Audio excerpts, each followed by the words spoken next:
a ideia de polissemia, né, de um termo que tem muitos significados, né? Quando você fala em manga, né? Pode ser uma fruta, pode ser a manga da camisa, né? Isso é polissêmico.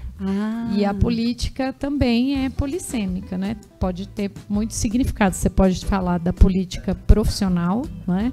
Um vereador é um político, um deputado é um político.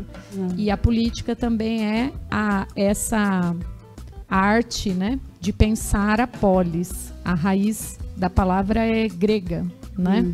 A polis eram as cidades-estado gregas. E politikos eram os homens, os cidadãos que viviam nessas cidades-estado. E literalmente só homens. Na Grécia Antiga, somente os homens eram considerados politikos. Os homens livres, nascidos naquela cidade-estado, Atenas, Esparta, né? Então, mulheres não participavam, nós não estaríamos falando desse assunto.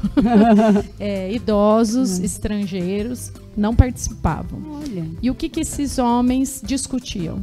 O destino das cidades-estado. Todos participavam da Assembleia. Então, todos os cidadãos nascidos naquela cidade-estado, livres. E aí você já pode pensar, temos críticas então a esse modelo, já que mulheres não participavam, idosos não participavam. Mas era o modelo das cidades-estado gregas lá, sei lá, 500 anos antes de Cristo, 300 antes de Cristo. Acho que para começar essa definição. Nessa linha histórica, né? Caminhando mais para cá, mais recentemente, um dos entendimentos de política, fazer política, é o diálogo, é a negociação, a conversa. Essa conversa que a gente teve, nós dois, antes de vir para cá, é fazer política. Sim. Negociar, trocar ideia, trocar propostas. Eu vou ceder um pouquinho, você vai ceder um pouquinho por um bem comum. Isso. É até estranho falar em bem comum hoje em política, né? Porque não está tão comum mais. Não está tão comum, né? E nem tão bem mais. Não nem tem, bem, nem comum. Muito menos comum.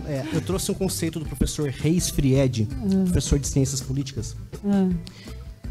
O conceito de política para ciências políticas, para a teoria geral do Estado, é que é uma atividade orientada ideologicamente para a tomada de decisões. Ideologicamente por quê? Lados antagônicos. Sim. Partidos políticos, propriamente dito. Extremos. Que é extremamente saudável, necessário para a vida social. Eu acho. Hoje tem essa discussão de que a polarização faz mal, a sociedade está polarizada. Essa polarização é necessária. Esses dois lados antagônicos precisam existir. Existir, o bem e o mal. Sim. Né? É isso E aí. até mais lados, né? A alternância de posições, de os partidos representando isso, né? Essa diversidade. Se não existir esse diálogo, essa negociação, não se faz política. Um lado só não... E não diz que toda unanimidade é burra, né? Então é importante a gente ter o que parece controverso, o que parece extremista, né? Mas é bom para a gente criar o nosso próprio equilíbrio crítico mesmo, né? Sim. Senso crítico mesmo. E extração máxima daquele representante. Eu sempre falo para a Cris, falo nas minhas aulas, que a gente conversou até sobre isso, né? Político não é para ser cultuado, é para ser cobrado. Verdade. Quanto mais polos diversos, melhor. É verdade. Pra gente, né? E a gente tem aquela coisa de encontrar um salvador da pátria para tudo, né? De tirar a nossa responsabilidade da gente, a autorresponsabilidade em qualquer coisa. E colocar no outro. O outro vai resolver, o outro vai não sei o quê, né? Isso já começa já com a mãe em casa, né? Muita coisa a mãe resolve. E quando a gente vai ver isso, a gente está transferindo essas responsabilidades para outras pessoas. E a gente acaba realmente, às vezes...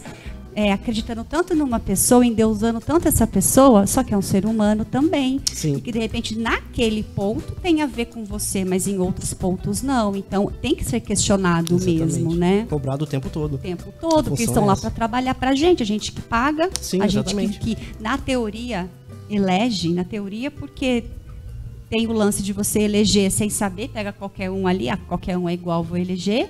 E tem o lance do coeficiente eleitoral, que vai ser um papo para um outro programa, porque nem sempre aquele que a gente escolhe é aquele que entra, né? Exatamente. Então nós vamos falar sobre isso num outro programa. Que é um cálculo difícil, é difícil até de explicar.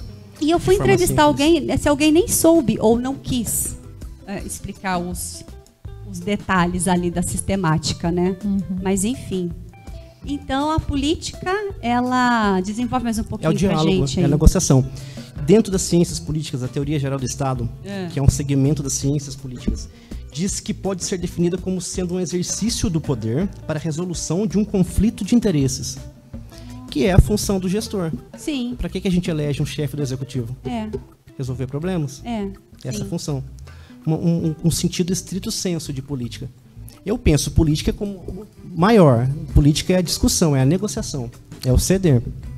Chegando para o tempo atual, o que o senso comum entende de política hoje é um representante. São polos, são partidos políticos de ambas as partes discutindo, negociando para chegar no bem comum. Entendi.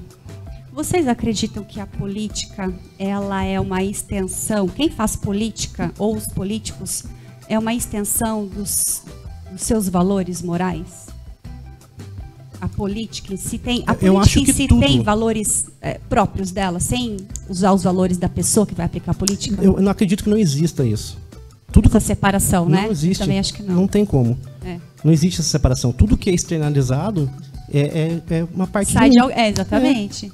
Eu penso assim também. Eu acho que... A gente tem um sistema, né, hoje, político, né, de 3 poderes, a organização de uma democracia representativa, né? Como você falou, a gente elege representantes, né? Esses representantes deveriam, em tese, apresentar suas propostas de governo. Limitadas aqui, né? Dentro daquilo que está estabelecido como nosso Estado democrático de direitos. E aí o sujeito apresenta suas propostas, ele tem os valores próprios dele. Ele é uma pessoa, né?